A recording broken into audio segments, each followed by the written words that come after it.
talk show. Death in 60 Days. Who Silenced Booker T. Washington? This is a book. It's by Paulette Davis Harden. She also wrote the Avenue book. Jazzy read. Peace out. Ms. Paulette for joining us today. I'm going to hand it over to the lovely Miss Carolyn. And, you know, like I said, we're just very casual. You know, question and answers, of course.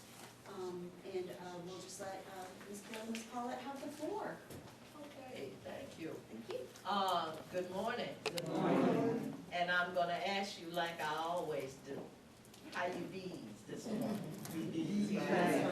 And that's kind of weak now.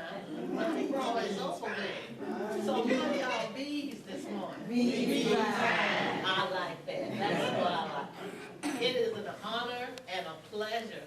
It's been some years since I have seen Miss Horton, but we all grew up down the back, and she was a member of my church, Prince of Peace, and we worked the country store at our annual summer festival and stuff. We did pretty good that day, didn't we? Yeah, we sold everything out of the store. But you know my mouth, I'm a big seller. So, I want to ask you, tell us a little bit about yourself, you know. No, you can sit down, baby. This is comfortable. This is family, okay? Whatever you want to do. Yeah. Well, I grew up on, well, I was born on Burroughs Lane in Crichton. Y'all heard of the Washingtons in Crichton? Yeah. Yeah. My my grandfather came and he settled in Crichton and he had like 3 sets of children, and my mother was the youngest of his last set. So, so that's how I was born, but I was supposed to have grown up on Davis Avenue or Congress Street. So when my mother was dating my father, she called, his name was Nathaniel, and she called him Than. And you know, they were young, in their early 20s, and she said, well, Than, I'm gonna work, I'm gonna pay off your bills and my bills, and then you save your money, and we'll pull it together. And they picked out a house off Congress Street. So when it was time to do what you do before you close on the house, my mother came to my father and said, all right, Than, give me your part, because I, your part. And my dad's,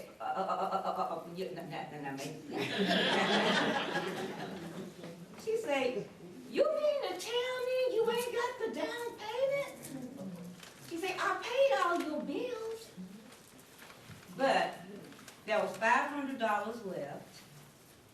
So my mother picked out a lot down Dawson Island Parkway. Y'all know what it is? Yeah.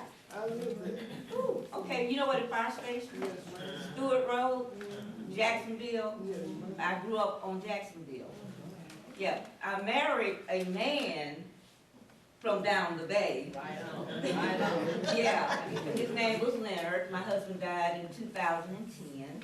So that's how my husband knew Miss Francis here, because he grew up down the bay, but we met, and how we met was I went to the Greater Gulf State Fair.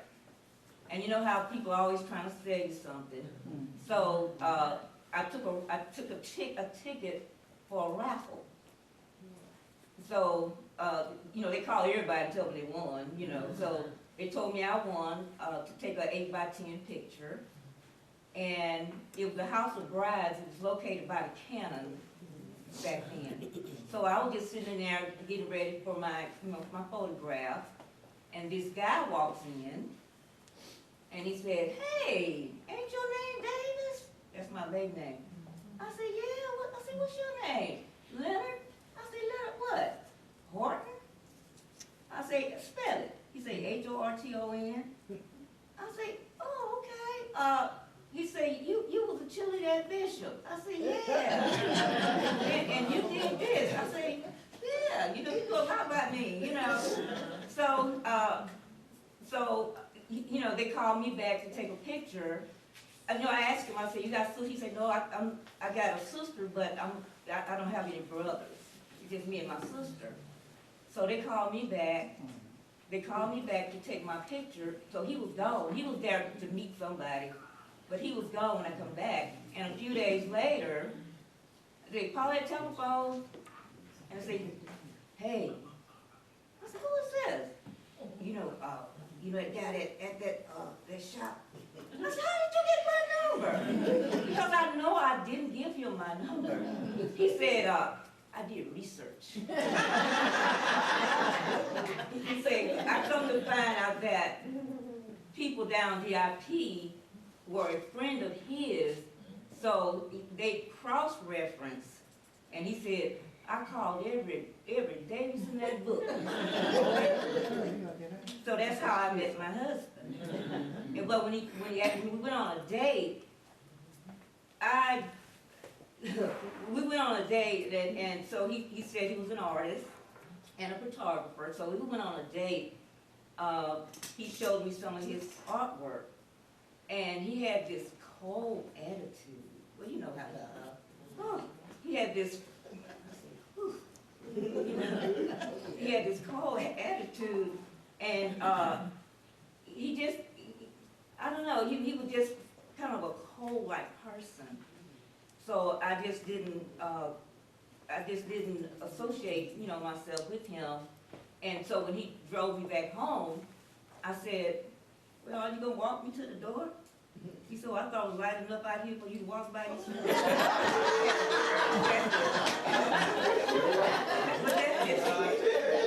Yeah, so I got out and just slammed on the door, you know. So it was a while later, and for some reason I called him on the phone. Hello. I say, hey. I say, you know who I am? No. I say, I've been to your house before. He said, oh, Davis. I said, yeah.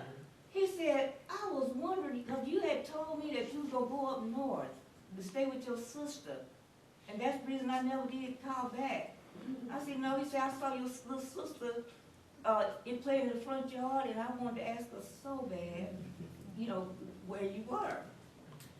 So, and then we got to talking, and he was a totally different person. Totally different. And I said, you know, I was talking to the real him, and he says, well, I'm going to tell the truth, I was high.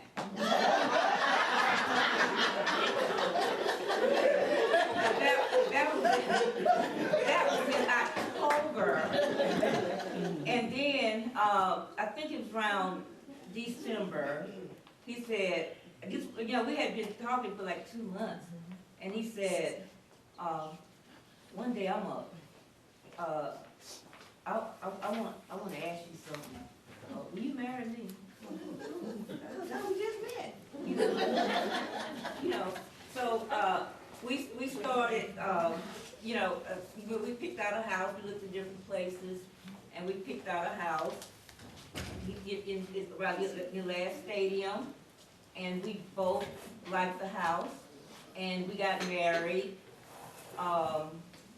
We got married, and we had 2 children. So that's my married life. That's the power of the down the bay men. Well, how did you, inspired you to research the Avenue and write a book about the Avenue? Okay, I was,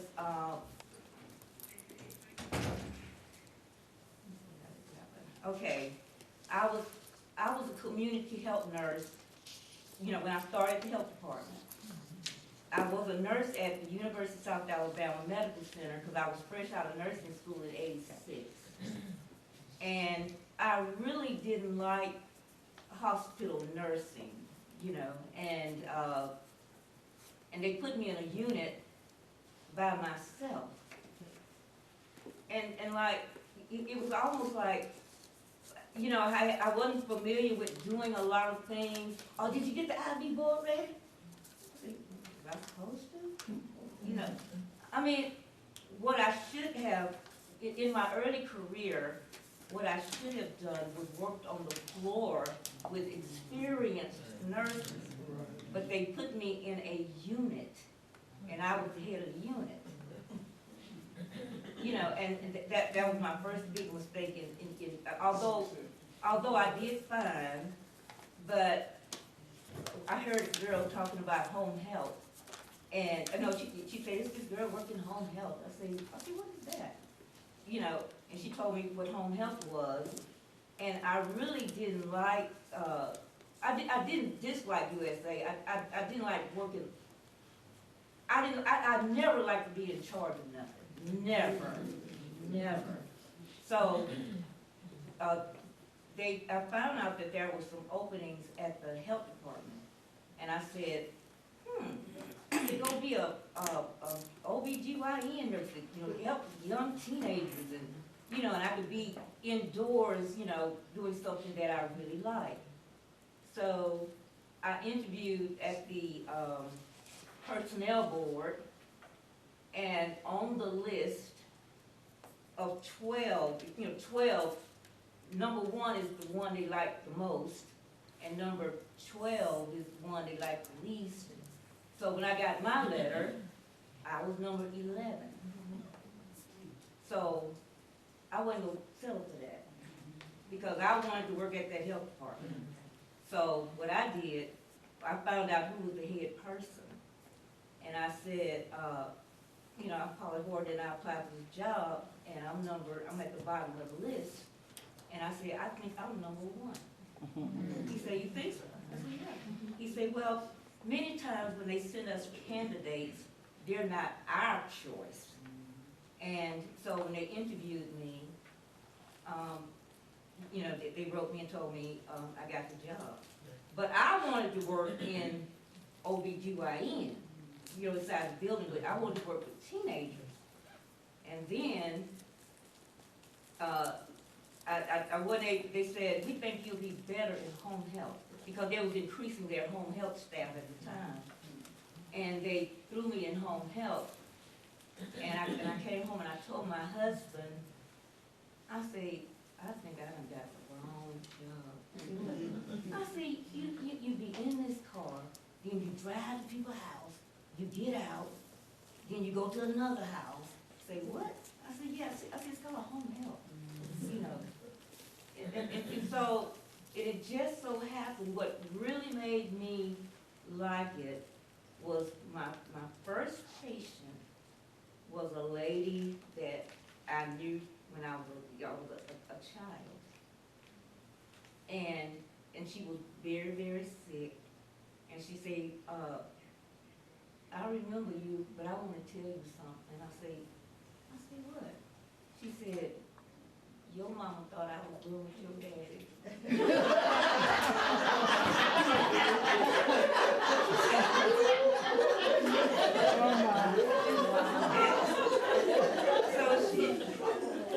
But she said, and I couldn't convince her that wasn't the truth. And I told my mother that, and my mother, she's lying. But you know, whether it was true or not, I took very good care of this lady, and she inspired me to stay in home health. So I really enjoyed that. About the avenue, how did you? Okay, I was, the avenue was not on my mind. That wasn't even my area of work at the time. But I was at one of my patients' houses, and she lived in Bessemer. Y'all know what Bessemer is? Bessemer. She lived in the Bessemer project. And I was over her house, and we were just laughing and talking and giggling, and you know, and I was getting ready to say, okay, well, I'm gonna see you tomorrow, you know. And I don't know what it was, but I heard a voice, and it said, I need you to write a history of Davis Avenue. And I'm looking up.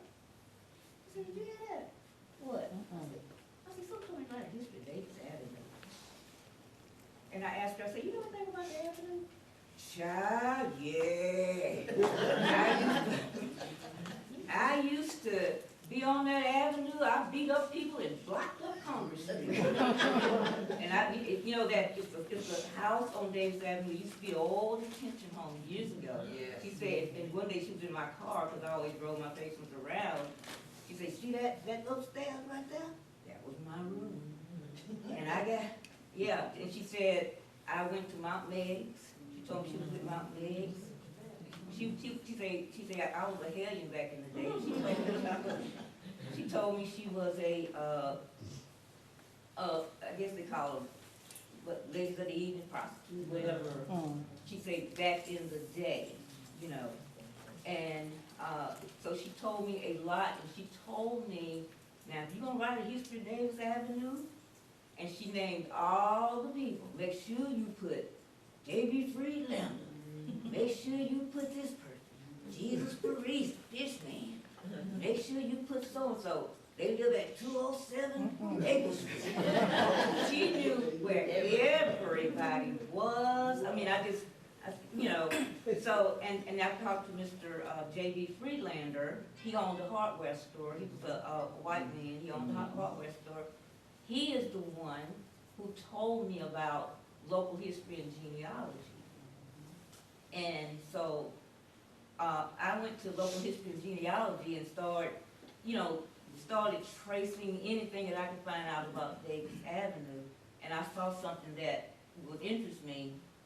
And I said, I need to make a copy. But I was broke. You know how, y'all ever been broke? Oh, yeah. Okay. I was reaching in my pocket. The copies cost 15 cents. And I was reaching, then I went to my car, digging, and you had to dig in the seat. And I had 12 cents. And I didn't have any money. And I said to myself, this is going to be a long project. Because I didn't have the resources that I needed to really do the work. And plus, I worked a full-time job Monday through Friday. And, plus I had, my children were in middle school. So I was trying to figure out, Lord, how can I write a book? I'm broke, I don't have the time. But I said, I got to write it. So, so while I was, I asked the health department, because they had a lady to see the patients over the weekend. So I asked the health department, I said, because if I'm off and I just work the weekend, they said, if I work the weekend, that means that I'm free to do research during the week. So I asked the health department, I said, can I be a weekend nurse? No, because you can't do that, because you would have to be, that's with the personnel board. And they say that you gotta have this, and that's the personnel policy, that you cannot work the weekend. So they hired somebody from the outside to come in. But sometimes that person didn't show up or something like that. And so one day, this was about maybe 2 years later, because they kept telling me, you cannot be the weekend nurse. I said, fine, So one day, I had worked all that week. Somebody, my supervisor, met me coming through the gate. Holly, do you still want that job? Working the weekend? Weekend was tomorrow. I said, sure. I said, when do I have to start? Tomorrow. I'm here going, gosh, So that's how I freed up time. They say I had to work every weekend, every holiday, and after hours. And I agreed to do that so I could write the history of Davis Avenue. But when, so that's how I managed to write, get the time, I freed up time to do that. So, and I worked at the health department for 25 years. I retired in 2013. Well, now, different as being a powerful woman, because you know we women do what we have to do to make things happen. Can you tell us about some of your interesting moments when you were researching the Avenue? I think with after I finished, because it's like the spirit guided me to write the book, but after I finished the book, I felt empty. You know, and I had, you know, my editor, I said, I had worked on it 2 years, and I needed somebody to help me make it into a book. You know, I didn't know nothing. All I knew was how to research and get I had a whole box of pictures and everything. So I talked to this man in Pritchard. He said, I know a man who might be interested in what you're doing. And I said, well, yeah, he writes stuff and he published things and he might be interested in you.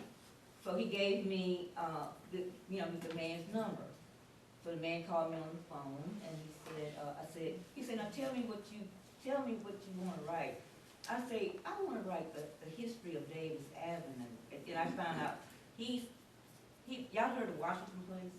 Yeah. He was from Washington Place. Mm-hmm. Okay, so I was very disappointed because he said, I'm curious, why would you want to write a history of Davis Avenue? You know, because it wasn't what it was back in the day. And he said, it ain't nothing over there. I see, but I see something. You know, I have a vision and I see something. And he said, no, I don't think that's something that, I say, and I heard that Booker T. Washington came there.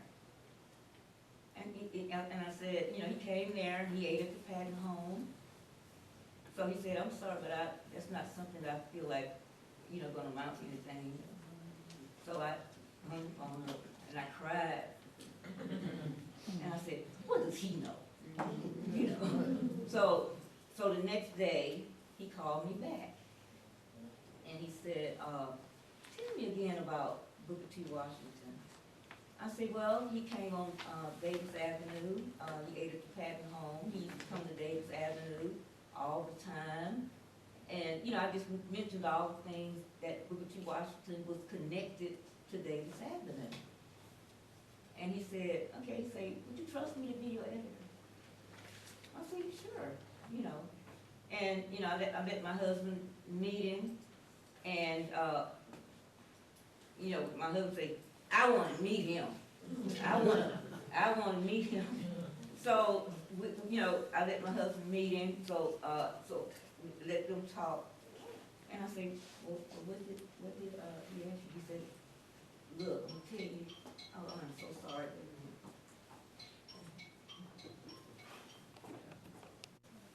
I ain't gonna tell you but one time. I don't want you to work with my wife, but I don't want to get fucked around. No kind of way. You know, and my husband, Carol, I'll tell you, my husband didn't play. You know, so you know we worked together, and what I had to do was I would start writing, and he would, you know, I showed him all my boxes of stuff. I mean, just boxes of notes and pictures. And he said, damn. He said, there's got to be a book in here somewhere with all that paper, you know. So he told me start writing it down, everything, and he put it in some type of order for me. So he knew how to organize things like that. So he did that, and about maybe the 3rd year, I was exhausted. I was totally exhausted because I was trying to, because I also got a second job at Metro Jail to fulfill the income, because I didn't have grants or anything like that. So I had little pieces of jobs to help, you know, pay, because, you know, I had to pay him a fee to help me. So he he helped me, and I told him, I said, I'm just too tired.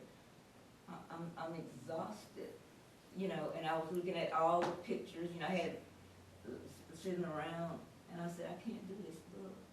He said, let me tell you this, if you don't write it, it will never get ready. I said, but I'm just too tired, you know. He said, you may be tired, but you ain't too tired, you know. And, you know, and I looked at the pictures, I was talking to the pictures, and I saw Roger Williams. I said, I'm so sorry I couldn't write about you. Dr. Booth, I'm sorry I couldn't write about you. You know, apologizing to the pictures, and I said, I'm just too tired. So I went to the doctor, and they said, you know, gave me a complete exam. He said, well, we don't find anything wrong. And that's when I realized the way I was going at it, I guess you have to pace yourself, I don't know, but I was trying to reach the older people before they died, trying to interview everybody, you know, putting them on tapes and everything. So we started December 16th, 1988, and we finished 4 years later. I said I want to call it Avenue, the Davis Avenue story. So that's how it was born. But this is the thing. After I finished the book, you know, how would y'all feel if y'all did a task like that? How would y'all feel?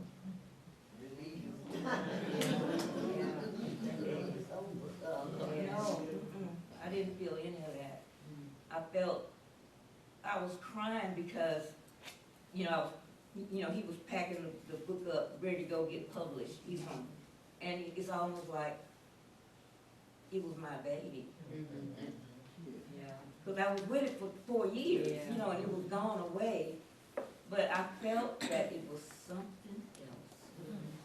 I said, because I felt like the Lord told me to write it, and He told me to write it for a purpose. And there had to be a purpose that He wanted me to write a history of Davis Avenue.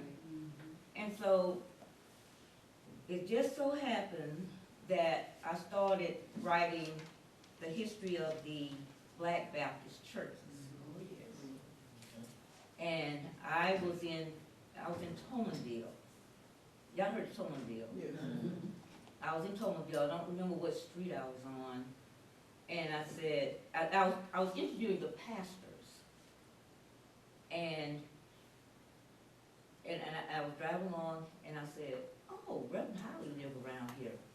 I'm gonna go by his house, you know, because to let him know that I wanted to interview him. And it just so happened he was sitting on the front porch. And I walked up and I told him who I was and all this kind of stuff. He invited me in, and we sat down at the table. And in fact, this book, it's called Treasured Memories, the history of the black churches, the old pastors and everything. But anyway, I was sitting down and I was talking to Reverend Holly. We were sitting at the kitchen table because, you know, everything is formal. I was just sitting down talking to him, and he's and I said, I'm working on the churches and everybody's so nice, and he's looking at me like. He didn't say, you know, he was just, I was just saying, and everybody nice and sweet, and that's the way he was looking at me. He said, Ms. Horton, everybody is not nice. Everybody is not sweet. He said, take for example, Booker T. Washington. That's a good example. I say, what about Booker T. Washington? You know, he was in Codeine. Yes, you know, he was, Mobile. And after that, they killed him. He was murdered. I said, you know, you had that look, well, I ain't never heard of that. Why, I never heard about it. I said, well, why didn't anybody tell anybody? And he said, who you gonna tell? Who are you gonna tell that this leader was murdered? Because the ones that murdered him, you had to tell them. And I said, all these years, nobody said nothing? He said, you couldn't say nothing. So I'm going, I went back and kind of re-interviewed some of the people that I had interviewed for the Avenue book. And I talked to this lady named Miss Pearl Williams. She was in Chicago, and I talked to her. And she said, oh yeah, everybody know that, ain't no secret. I said, I've never heard it, you know. He said, yeah, it's no secret. So I talked to another pastor, Reverend Hollingsworth, and he lived off Houston Street. And I called him, he founded Wings Over Jordan, you know, that is in Pritchard. He found that church. And I called him on the phone. And I said, Reverend Hollingsworth, and, you know, because I've spoken to him before, I said, it's Paulette, I want to know, have you ever heard anything about Booker T. Washington being murdered? Ah! Whoa! You can't talk about that! You can't say that! Whoa! I mean, he just went, you can't talk about that! You know, my phone wheeled in my hand because he was so, I said, that was 9 years ago. You cannot talk about that. So I say, I tell you what, I'm gonna drive to your house, because he was upset over it. They tapped in now. They're tapping in. So I drove to his house, and he would calm down. He said, oh.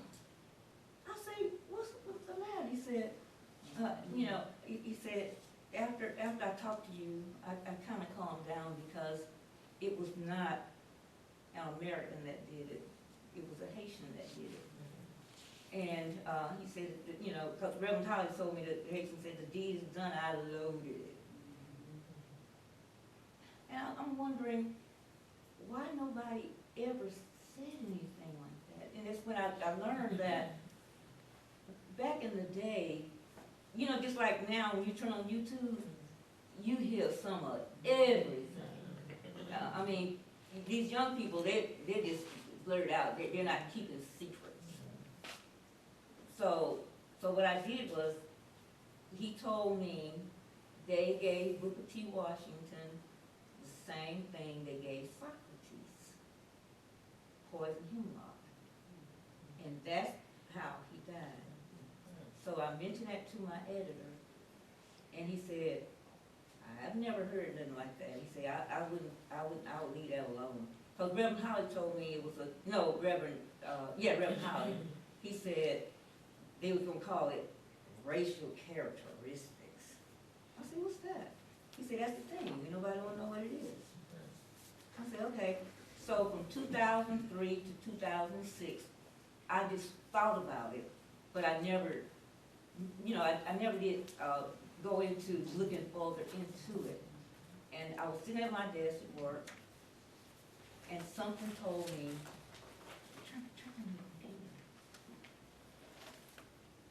so I turned on my computer. Y'all know you turn on the computer and it takes a while to warm up. And I don't know what I pressed or anything. And it said, Booker T. Washington's death being revisited. A case of racial characteristics. I say, oh my goodness. Look at God. I say, oh my goodness. So I called the people because they had already did the conference, you know. So I called the people on the phone. I won't say the doctor's name. He put on the conference. It's from the University of Maryland. And I called him on the phone, and I said, I see where they said Booker T. Washington died of high blood pressure. I said, but they only had 2 readings. And he said, I say now, I read y'all notes. I say now, you a nurse, you a doctor, and I'm a nurse. We both know that that's not how this man died. And he was like, oh shit. You know, like, you know how that silence. And he said, and I told him I would say, okay, Miss Horton, what did he die of? I said, this man was poisoned. He said, what are you gonna do with your information? I said, I'm gonna look at it. He said, well, tell me this, do you think you can give me a copy of his death certificate? I said, yeah. I said, I'll look at that form and I'll get you a copy of it. So I got a copy, write, write a book. I agree. But anyway, he was gonna write a book on how people died mysteriously. So they said Booker T. Washington died of high blood pressure. Okay, so I sent him the death certificate, and because he said he had to meet a deadline, and then I called him up, and I said, "Did you get the death certificate?" He said, "Oh yeah, got it. I got it. Thank you. I sent it to my publisher. Thank you." Oh, Dan, Ms. Horton, what did you say you was gonna do with your information? I said, "I'm gonna look at it." And that's all I said, "I'm gonna look at it." He said, "Okay." So, but I started, after I saw that, then I talked to Mr. Henry C. Williams. Y'all know Henry C. Williams? Yeah. I talked to him, and he said, I said, "Mr. Williams, you know about Booker T. Washington?" He said, "That's the reason they kicked my daddy out of Yorktown Baptist Church." He said, he always called you sugar. Sugar, I told you they kicked my daddy out of Yorktown Baptist Church. That's when he was 10 years old. That shows you how long ago it was. They kicked him out because my daddy stood in front of the congregation and he said, "You will find that Booker T. Washington didn't die a natural death. He was killed. Maybe one of your children today will figure it out one day." And they dismissed him from his church because they were hiding a secret. They were hiding a secret. Now, mind you, this was 1915 when it happened. So I said to myself, one day I was sitting down, so I started, after I finished this book, then, no, I stopped and I started writing.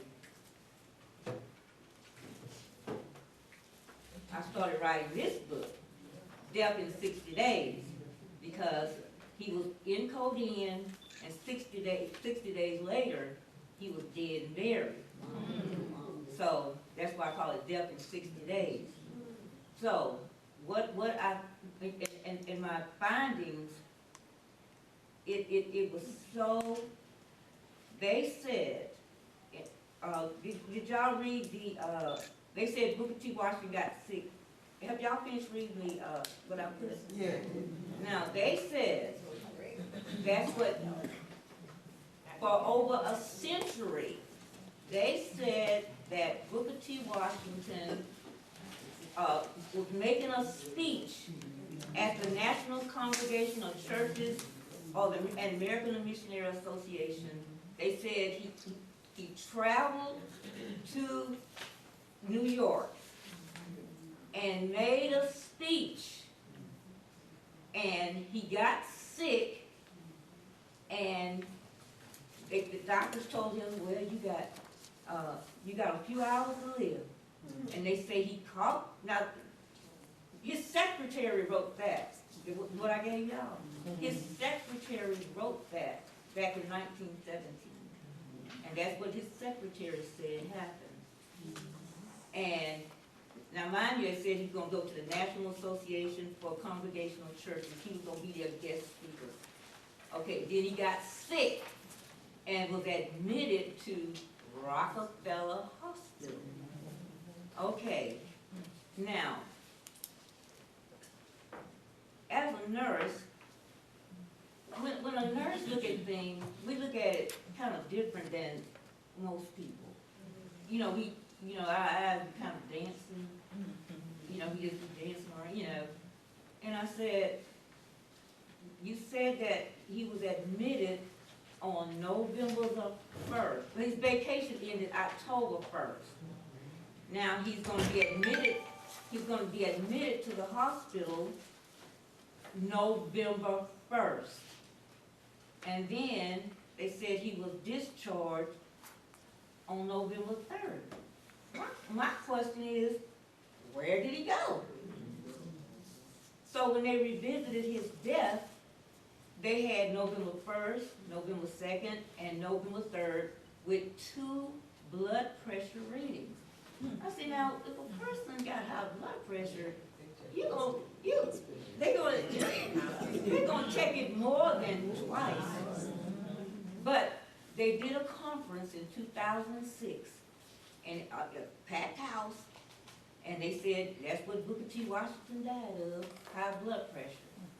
But it didn't make sense to me. And it didn't make sense because they said he was discharged on the 14th. You see the train ride home? That's the 14th. I mean, that's like the 12th. Where were you 4, 5, 6, 7, 8, 9, 10, 11, 12? Where were you? There's a gap in there. I said, something doesn't click here, you know. So, to fill that gap, I needed to see, was he, because it fooled me, because one man, Lewis Harlan, wrote the Booker T. Washington papers. And he said Booker T. Washington the secretary said at first that he was he said, I don't know how rumors originated on Booker T. Washington is sick, because it's certainly far from the truth. He left here on the 23rd to speak at the National Association for Congregational Churches. And then Barrett Church is up there too. That church had the Underground Railroad, Barrett Church. In their history, did y'all read that page? It said Booker T. Washington spoke there, right? All right, at Barrett Church. That's in New Haven. It's in their history. You can call them up now. When you go up there and you say, I want to get a tour, they're going to tell you, Booker T. Washington spoke here from this pulpit. And they're going to say that. How do we know it's true? How do we know that that actually happened? What would convince you that he was there? All the history books, all these books people have written say the same thing. He got sick in the northeast, and he came back by train. That's what we got to go by. So when people write their book, oh, he was in the east, then he got sick, and then he heroically, he came back. I was born in the South, I labored in the South, and I was planning on dying in the South. That sounds heroic. And I mean, he was sick, but he still made it home. That's the impression that you ought to get. How do we know that happened? How do we know he went to the, but you know what? God will show you. You see what I'm saying? So, I always shop on eBay.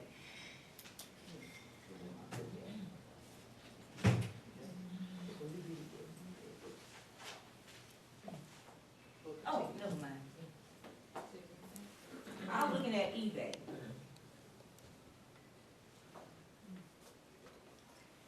The National Council of the Congregational Churches of the United States. Guess who wasn't there? He wasn't there. So, the history books we've been reading told a lie. Booker T. Washington was assassinated. And they wanted to cover it up because, this is the reason. Booker T. Washington was poisoned. Somebody walked in there and they said, lying in bed, restless, moving constantly. You would think that those notes came from the north, but his doctor notified the people that funded Tuskegee. Y'all follow me so far? That something is wrong. We can't let people know this. They'll panic. They'll panic. They made it look like Booker T. Washington was in the north, and he never left Tuskegee. You see what I'm saying? So when you look at the notes, it says Rockefeller, it's on Rockefeller stationery. But he wasn't there. But Dr. Kenny, that's his doctor, he fed them the information. We got him here, lying in bed, restless, moving constantly. His blood pressure is 250 over 150. And he advised them on what to do because Dr. Kenny, he like, what can we do? You know, the head of this school, because the money to fund Tuskegee came from the north. So you can't create a panic. You can't create a panic. You see what I'm saying? Do you see why they did it? They had to tell you that he died a heroic death. They tried to protect Tuskegee, but that still doesn't excuse the fact this leader didn't die a natural death. But they protected his legacy. Because, what, all right, if it had, say for example, if he had gotten out, oh, something wrong with Booker T. Everybody, what? Because he's the most popular man. Do you realize the chaos? Ooh, who's gonna lead us? Who's gonna do this? But you had donors pumping millions into that school. So you had to keep it quiet. But this is the proof that he wasn't in the North. Booker T. Washington died in the South. And that's why God wanted me to write a history of Davis Avenue, so I can have some kind of something going on up here. And that's what happened. And if I hadn't written the history of Davis Avenue, I never would have figured it out. Y'all have questions?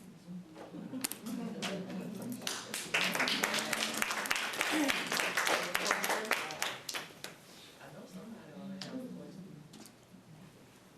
No question? Okay. Okay. In some literature, they thought that perhaps in your research, did you come across anything that they thought he might have been affected with syphilis as a part of the, you know what I'm talking about? In the hospital record, Uh-huh. they said we performed a Wasserman test negative. They addressed that. Yeah. He did not have syphilis. Any other questions?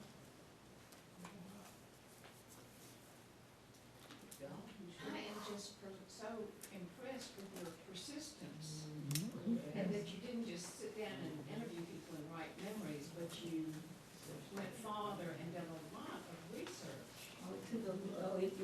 Yeah, but This avenue was so active, I mean, not when I was a child or when I had been there, but, I certainly knew people who was very active, filled with culture, you know, yeah. So thank you. Is your book for sale? yes, there are. I usually, when I have engagements, I usually, raffle one off or something like that, but I don't have any to sell or anything, but they are on Amazon. Oh, good, thank you. They are on Amazon, so. But just like some people, they just not finding out about it. In fact, everybody knew it as Davis Avenue, but you talk to this generation that we have now, they say, I ain't never heard of no Davis Avenue. Where was that?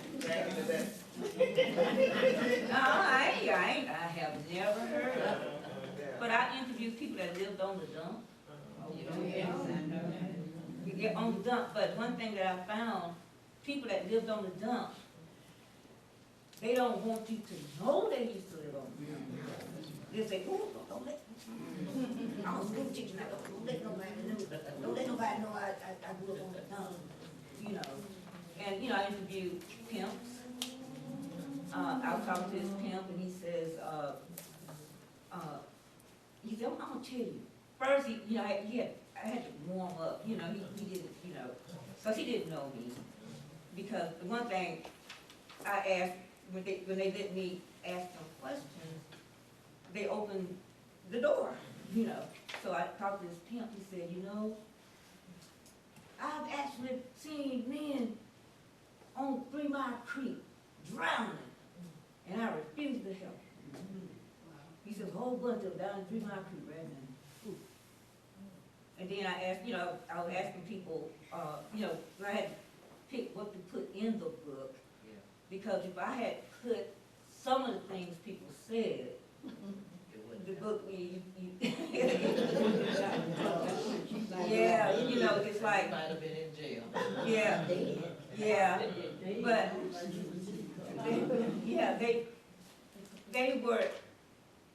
there were secrets, because I had some of them on tape. But I'm gonna tell you this. Oh, took that down. But I'm gonna tell you this. See, don't print while I'm alive. When you're dead, I don't care what you do. That's what they told me. But the people, they welcomed me in their homes. And Mr. Vestita, he was one of the first ones I interviewed. And he says, when you told me you wanted to write that book and I gave you those pictures, I said, I need to write that book. But he was elderly, and I said, yeah. I mean, it would have been nice if someone, maybe 30 years older than I was, because they would have had a better feel for it. But I had to get what was presented to me at the time. But I was in a grocery store, and when I talked to people, they say, when you told me you was writing that history book of Davis Avenue, I said, yeah, 10 people have called me saying they're writing that same book. I said, that's because they feel like it's a good idea. And tell the truth, I would say would have, because that would relieve pressure off me, But I had to be very consistent, and it was, these people, they knew, y'all know what a Patton home is? Yeah.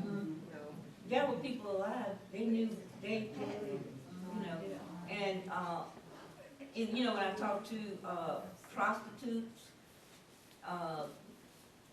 they got all kind of little secrets.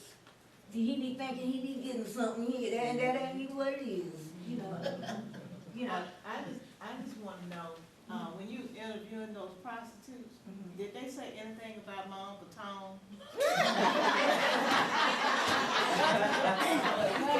he was a paraplegic on the avenue that rode around on the little wooden trolley and carried a silver pearl handle pistol on the side of it. Oh. Silver dollars that he used to give me when I was a little girl.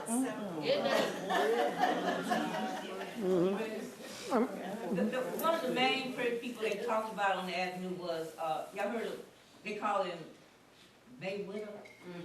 Meriwether. That was the Shinny man, bro. He bust Shinny house. I remember that. Yes, ma'am. I'm still, I guess I'm having a moment. Because this is the first I've heard of the death of Booker T. Washington being other than the medical findings of hypertension and some other complications. What was the was there a broader reaction to your findings? Actually, you would think people would be attacking me or saying, she didn't. People say, I believe he was murdered. Actually, nobody doubted me. You haven't had any, there's been no controversy about it? No, nothing. But you also have to remember, y'all, during that time, the Klan was still riding. And those people that lived in those areas, you had to be protected, and that's probably why the secret was kept. No, because they would, But I think after your book was written, when was your book published? That one was,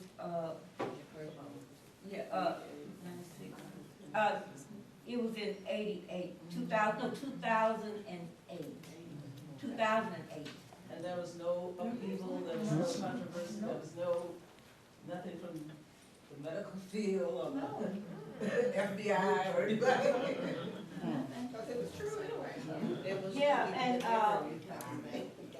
oh, this one, that first one down there.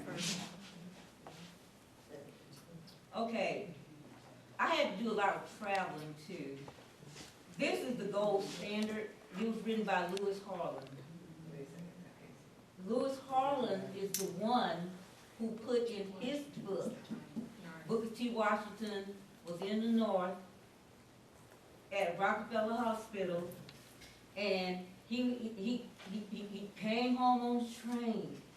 This is where the historian got that train story from Lewis Harlan. I called Lewis. I found Booker T. Washington was on vacation with Dr. George Hall and Dr. Kenny. They was on vacation in Codeine. So I called Lewis Harlan because there was a letter that was at the University of Chicago. You know, sometimes when you in school, we had to use footnotes, but we don't go follow those footnotes. But I did.